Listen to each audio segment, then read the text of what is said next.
C'est un véritable sentiment de satisfaction de voir que nous disposons maintenant d'une usine qui est capable de fabriquer des tests diagnostiques rapides et d'une très grande capacité, qui pourra servir le Sénégal, mais qui pourra aussi servir les pays de l'Afrique de l'Ouest.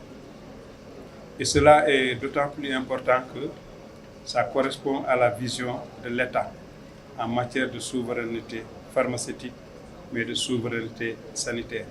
Parce que quand on parle de tests, il s'agit de mettre en place un dispositif qui permet d'identifier une maladie et de pouvoir mettre en place un dispositif pour réagir très rapidement pour contenir le développement de la maladie. Donc on a vu qu'il y a des tests qui sont fabriqués ici comme Covid, comme rougeole, comme VIH, mais il faut aussi indiquer qu'aujourd'hui, s'il y a une épidémie qui survient au Sénégal ou bien dans une autre zone, c'est une usine qui a une capacité d'adaptation pour fabriquer ces tests de diagnostic rapide et aider le pays à faire face en termes de riposte, mais aussi aider les autres pays à faire face. Et si vous vous souvenez bien, quand on avait Covid, on n'avait pas cette possibilité-là.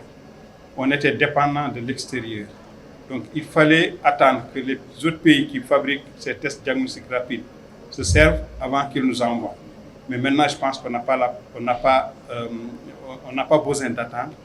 On a une usine qui est ici à côté, qui peut fabriquer et qui peut aider le Sénégal à aller vite dans tout ce qui est détection et riposte par rapport aux épidémies présentes et à venir. Et je tiens solennellement à remercier l'État pour son engagement, parce que c'est le fruit quand même du travail de très longue date de l'État du Sénégal, mais aussi de l'engagement des partenaires techniques et financiers qui ont apporté vraiment leur soutien pour que cette idée de développement des tests de diagnostic rapide diatropique puisse quand même se matérialiser. Et ça nous rassemble aujourd'hui et que nous sommes en train d'inaugurer.